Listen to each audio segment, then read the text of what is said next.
Hi, I'm Emma Milanofi and I'm going to give you a very simple 3-card reading using the Druidcraft Tarot deck by Stephanie and Philip Carr-Gunn.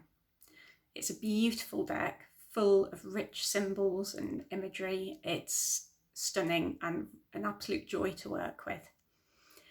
If you're interested in finding out more about tarot, I've written an article which is in Peaceful Dumpling, linked below. But for now, I'm going to show you the cards that I've already shuffled and set my intention and carried out the spread. So, starting off with this top card, which is the Ten of Wands. Now, this card is going to be the theme for the reading. It's the overarching theme. Underneath we have the past, which is the Fool, the present, which is the Four of Wands, and the Seven of Swords, which is the future card.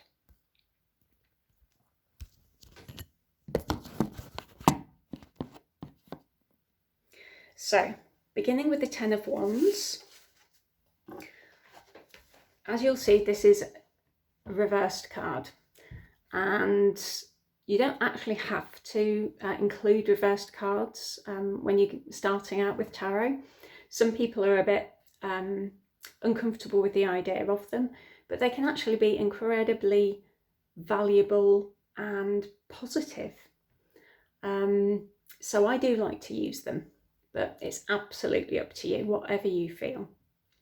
So if we turn it upside down, you'll see there's a man who's absolutely laden down and burdened with these 10 wands that he's carrying.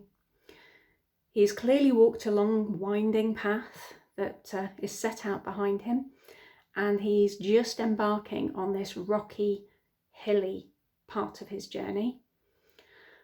If you can see in the sky there, it's sunset, so it's really the time of night that he should be setting up camp, because he's going to lose that sunlight very soon. He clearly doesn't have anything to look after himself there. He doesn't have a lamp, he doesn't have a tent or even any provisions by the look of it. So it looks to me like he's bitten off more than he can chew, and very soon he's going to be cold, in the dark and weighed down, and he's going to be forced to take a rest rather than choosing to and reaping the full benefits of it. So it's probably no surprise to you from seeing that card that the theme of this card is burdens.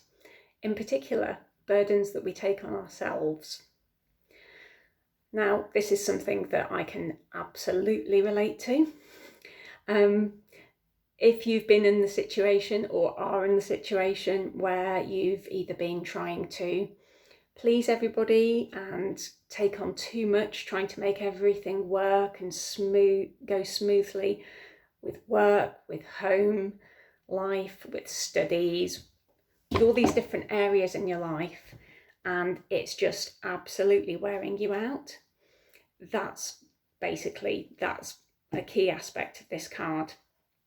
It could be that you've taken on one too many projects out of sheer enthusiasm without properly thinking about the consequences, or that the fact you're going to have to reprioritize things, or it could just be that you're so passionate about things or you don't know how to say no.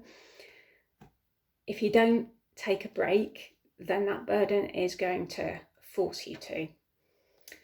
So the fact that this card is reversed is one of those instances where it makes it a really positive card, because it's the opportunity to set down your burden, to take stock of where things are at, make a few changes, freshen your perspective, and re-examine maybe your prioritizations and what you're doing and where you are with things, and maybe streamline and decide what your direction is going to be and what you're going to keep and what you're going to drop, to make sure that your projects are all sustainable and that you're able to do them to the best of your abilities without completely burning out.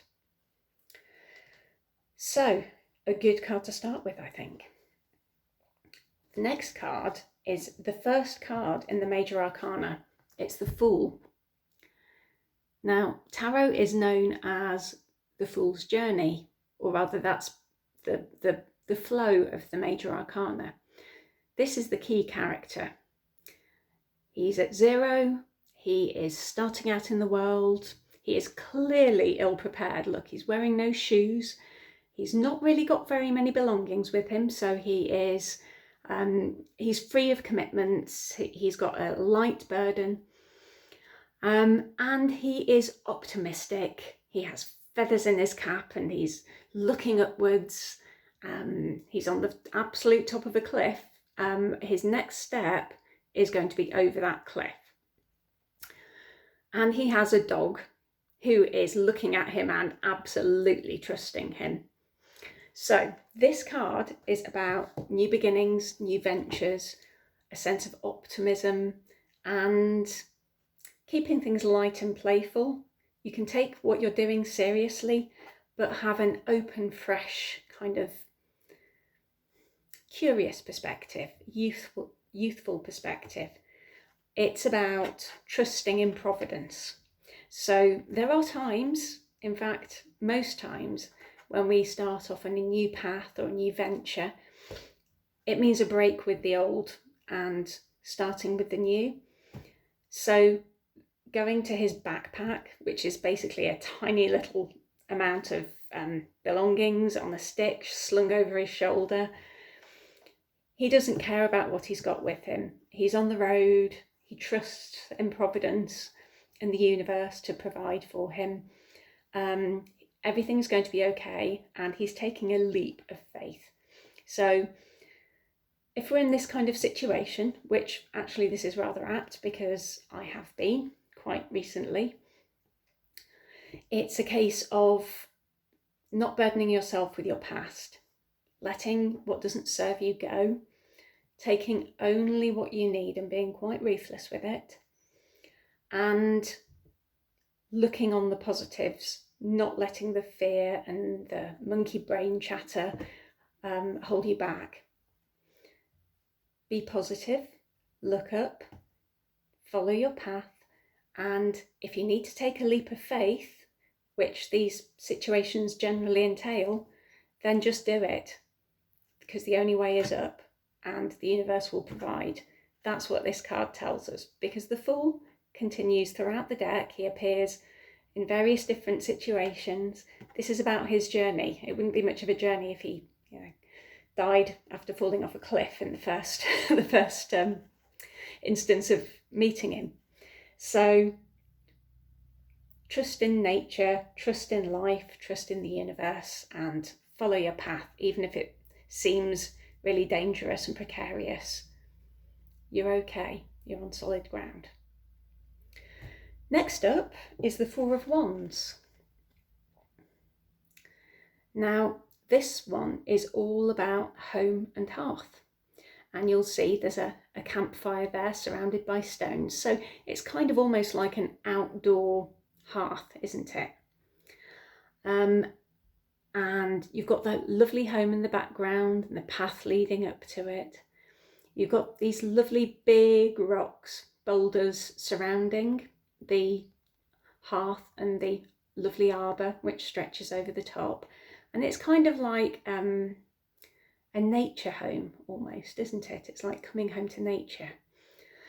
And the four staves there, the four wands, they have beautiful green bowers draped from one to the other, forming kind of an arbour-like structure.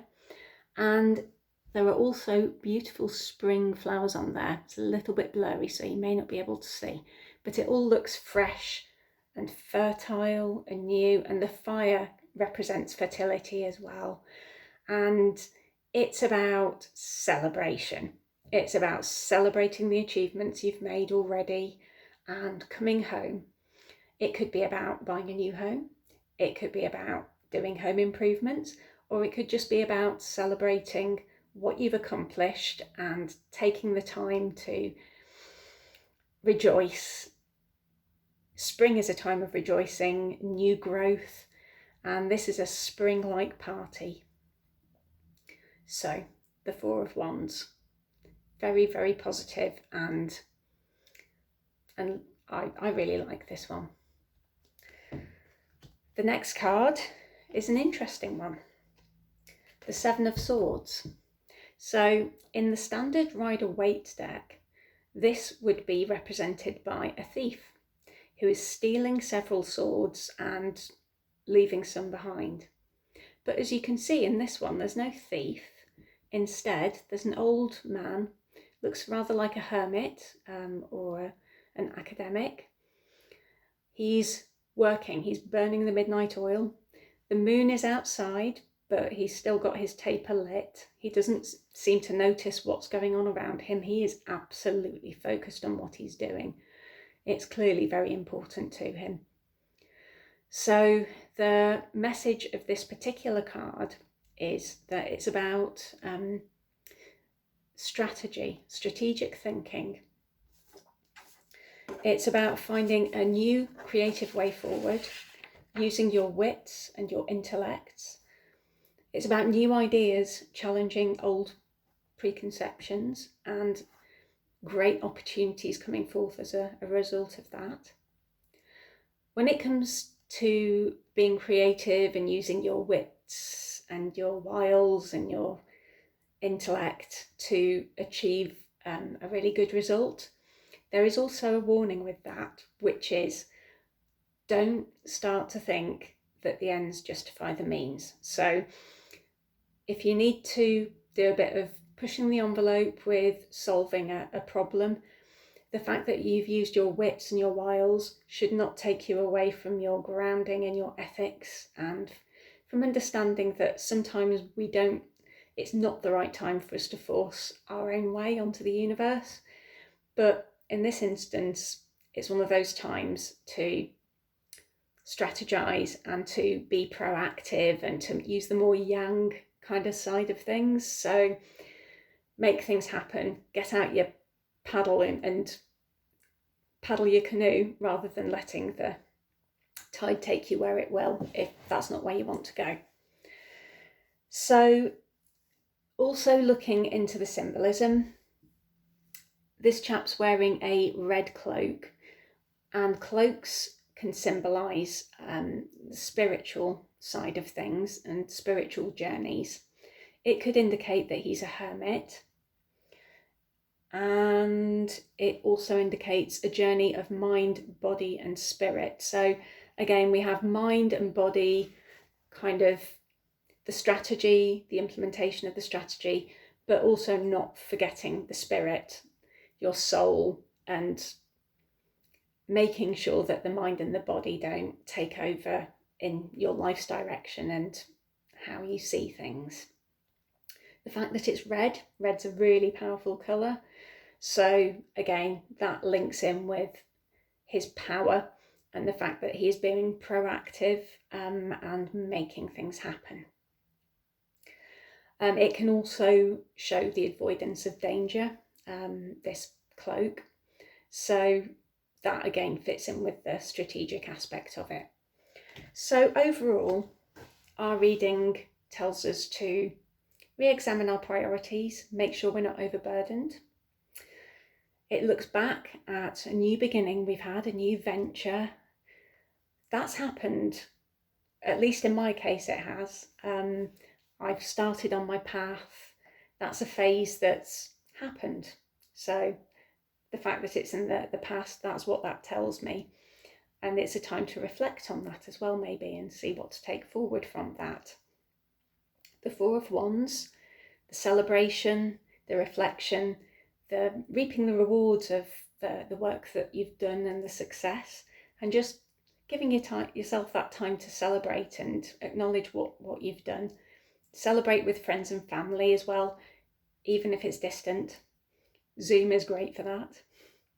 So just relax and enjoy the fruits of your labours, really.